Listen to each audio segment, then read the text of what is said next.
lo traduce anomia y ponen aquí violación de la ley, exactamente. ¿A quienes recogen? ¿A quienes recogen los ángeles?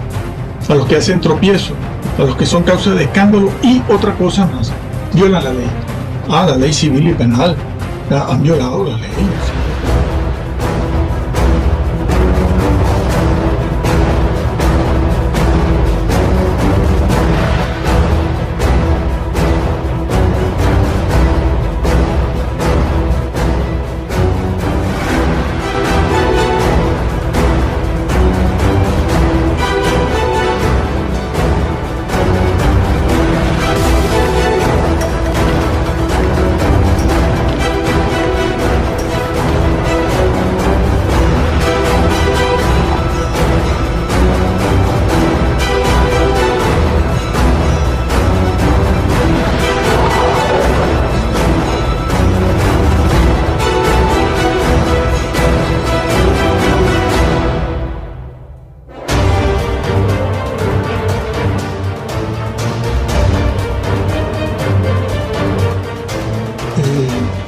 No hace falta más aquí ahora. Se supone que esto iba a ser muy breve, de 3 minutos, pero se alargará porque no lo puedo explicar en menos de 5, 10, 12 minutos. Bueno, ese es el vocablo que se utiliza ahí cuando dice tropiezo. Escándalo, es un escándalo. Sí, un escándalo. Es el mismo vocablo que se utiliza en Mateo 18, Marcos 9, Lucas 17, de aquel que hace caer a otro, y aquí está dicho también. Entonces, no se puede desvincular esta porción de la Escritura de lo que estamos viendo nosotros en Mateo 5, que es la ocasión de caer o la ofensa entre hermanos, porque todo eso está junto, está junto, y todo eso es motivo de condenación y de ser echado en el infierno. Bueno, más todavía, más. El segundo vocablo que dice allí en el versículo 41, dice, y a los que hacen maldad, a recoger de entre la iglesia, a los que son causa de tropiezo y a los que hacen maldad. Otros pueden poner allí iniquidad. Se puede traducir por iniquidad, sí, también. Y se puede traducir, bueno, en nuestra cultura no debería hacerse, pero bueno, hay versiones que tienen eso, ¿no? Iniquidad, maldad, rebeldía también, rebeldía. Pero, ¿cuál es el vocablo griego? ¿Es importante? Sí, porque con ese vocablo se dice todo. Y ustedes pueden buscarlo, deberían hacerlo en todas las versiones que puedan buscarlo, para que se den cuenta de lo que está diciendo Jesús aquí. Y cómo han sacado este versículo, y por lo tanto todos los demás versículos que hablan de cosas parecidas, los han sacado de su texto y de su contexto, y han cambiado el mensaje. Han cambiado el mensaje completamente. No es un tema que tenga que ver con las alas de los ángeles y esas cosas, y los querubines, y si el cielo es azul. No, tiene que ver con la salvación misma. Te lo está diciendo aquí. Te lo está diciendo aquí. Entonces, el vocablo ese que se emplea ahí, como pueden ver, es el conocido vocablo anomia, sin ley. Eso se ha de traducir así. Bueno, de hecho, el texto, este recurso que nos han dado aquí, ¿no? Lo están viendo ahí. Anomia, anomia. Y lo ponen aquí, violación de la ley, exactamente. A quienes recogen los ángeles, a los que hacen tropiezo, a los que son causa de escándalo y otra cosa más. Violan la ley. La ley civil y penal. Han violado la ley civil y penal. Antes de seguir, quiero decir que este mismo vocablo es el que usó Jesús en Mateo 7, 21, 22, 23, cuando dijo, apartados de mí, hacedores de sin ley, lo que les dije en una oportunidad hace 2, 4, 5 años. Sí, hacedores sin ley, decíamos allí. Es decir, anomia, también el mismo vocablo de Mateo 23, 7, 23. Cuando el Señor le dijo a aquellos que querían entrar, como Pedro por su casa, o allí voy yo a la cena, y le dijeron, alto, alto hacedores sin ley, nunca creíste en mi ley. Hombre, los ritos, no los ritos, ni la ceremonia.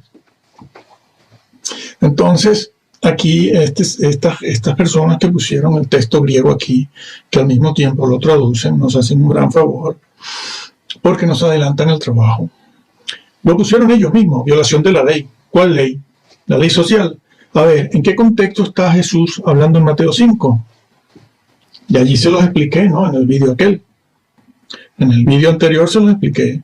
Está hablando en el contexto judío, está hablando de la ley judía.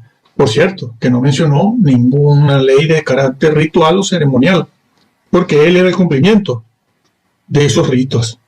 Las leyes que menciona son de carácter social, y en el caso que estamos viendo nosotros son leyes de carácter, yo los llamo así, de carácter cívico-cultural, porque la cultura de ellos era esa ley, la ley moral, el decálogo, que no se los dio Moisés, se lo dio Dios. ¿Por qué? Como les he dicho siempre, porque el decálogo es un reflejo de la esencia de Dios, de su propia naturaleza. El ejemplo simple de siempre. No matarás, dice el decálogo. ¿Por qué no mata? ¿Por qué no matar? Porque Dios no mata. ¿Y por qué Dios no mata? Porque esa es su naturaleza, la de no matar. Y está en una ley. Una ley que no funciona sola, aparte e independiente de Él mismo. Y Él la mantiene. Bueno, y resulta, regresando aquí, que se dice eso. Se dice a los que hacen maldad, es decir, los que violan la ley. ¿Cuál ley? Repito, la ley social, la ley cívico-social. No, la ley moral. Está hablando Jesús aquí, como lo ha hecho en Mateo 5, como lo ha hecho en Mateo 18, como lo ha hecho en Marcos 9, como lo ha hecho en Lucas 16, está hablando dentro de un contexto judío y está citando la ley moral, el decálogo. Y no está hablando de ninguna ley cívica, el Código Civil y Penal de nuestra nación o la Constitución Nacional. No está hablando de eso. Jesús está en un contexto completamente distinto al nuestro, pero lo han interpretado a la luz de la cultura actual, desde el siglo XVI también, porque quisieron implementar aquello de, Ginebra, Mateo 5, ¿no? Ginebra, Lutero. Quisieron poner aquellas leyes en práctica en la sociedad, pero esas leyes no son para la sociedad. Esas leyes son para el creyente. Son leyes espirituales. Si alguien puede implementarlas en la sociedad, bueno, pues muy bien. De hecho, en casi todo el mundo se contempla esa ley, porque además es una ley. Las palabras, los vocablos en castellano para saber, ¿no? Supongamos que ya hemos hecho el análisis del idioma griego, es decir, el análisis semántico, que es muy difícil el campo semántico saber. A veces se hace fácil y a veces se hace muy, muy difícil encontrar la palabra idónea que va en un sitio determinado, como por ejemplo Mateo 7:23. Nunca os conocí, nunca os aprobé. Nunca les aprobé sus cosas que me están diciendo. Nunca les aprobé. Nunca aprobé eso que me están vendiendo ustedes, esa hoja de servicio que profetizaron, que predicaron, que fueron, que hicieron. No lo aprobé. Es que con ese sentido el vocablo ginosko se traduce en romanos también. Lo veremos en otro momento. Bueno, claro, se corresponde. Mateo 7:23 es coherente completamente. Es el fin, el final. Es la enseñanza final del Sermón del Monte. Claro, ha venido hablando de la ley moral. No se dejen llevar por estos señores, sí, de la reforma, ni son iguales. Eliminan la ley de ahí, incluso el infierno, del cual habla Cristo, incluso cortar, que es la palabra que nos está llevando a este estudio que hoy comenzamos. Perdón. Entonces, Mateo 7:23 dice al final: muchos vendrán a mí, pero yo no los aprobé. Eso que ustedes hacían no era mi voluntad. Y entonces acto seguido pasa a decir, bueno, el que construye su casa sobre la roca, es decir, sobre todo esto que he dicho en el Sermón del Monte, está construyendo sobre la roca su casa, es decir, su propia salvación. Y el que oye estas palabras, porque eso es lo que dice Jesús allí, el que oye estas palabras, ¿cuáles? Todo el mensaje del Sermón del Monte, todo el que oye eso y no le hace caso, ha construido su casa, su salvación y su vida sobre la arena. Lo dice claro, el que oye estas palabras, ¿no? Pero bueno, no es nuestro tema aquí tampoco, pero es un ejemplo de lo que es la semántica, a veces se hace muy difícil. Bueno, regresando aquí al texto, supongamos que ya hemos hecho la traducción por equivalencia funcional, palabra por palabra, es lo mejor. Nada de paráfrasis, una traducción dinámica, porque entonces tú vas a reflejar tu idea, tu concepto previo de ese versículo. Lo acomodas a tu doctrina previa de tu denominación. Claro. No, traducción dinámica, paráfrasis, que hay 3-4 tipos de traducciones. No. Vocablo por vocablo, palabra por palabra. Entonces vamos a estar seguros de que no estamos introduciendo en el versículo nuestra propia doctrina de nuestra, producto de nuestras ideas, producto personal de lo que a mí me parece, o lo que le parece a mi denominación, la que sea. Entonces vemos esto aquí, lo podemos hacer un poco más grande, ¿no? Entonces, Jesús estaba hablando en Mateo 5, como ya les expliqué, de el entorno judío y los tribunales judíos, entre ellos el Sanedrín, que era el encargado de legislar en las ofensas entre los hermanos judíos, hermanos creyentes, judíos, hebreos, israelitas, como lo quieran llamar en este momento. Y el Señor lo dice aquí, y lo está diciendo dentro del contexto de la iglesia, sigue dentro de la iglesia, porque esta es una parábola de la iglesia, como lo es la que antecede y la que va a seguir, aquella de la red barredera, la semilla de mostaza, la perla, etc. Son parábolas del reino y de la iglesia. Y aquí está los que sirven de tropiezo, pero violan mi ley.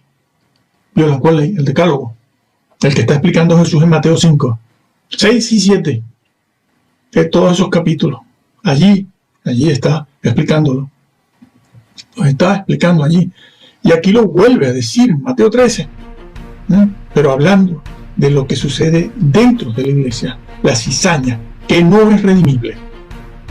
¿Y cómo se distingue el trigo de la cizaña? En que la cizaña no cumple la ley de Dios, porque no cree en la ley de Dios, porque nos han vendido ese evangelio falso que dice salvo por gracia, predestinación, perseverancia de los santos, nada de ley, ni siquiera para guardar y alcanzar la salvación, ni siquiera eso.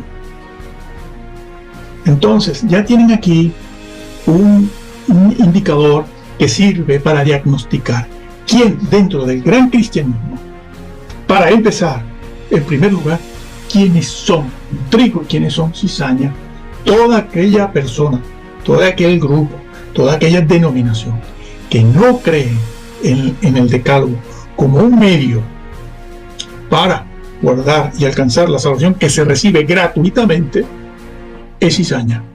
Cuídese de eso.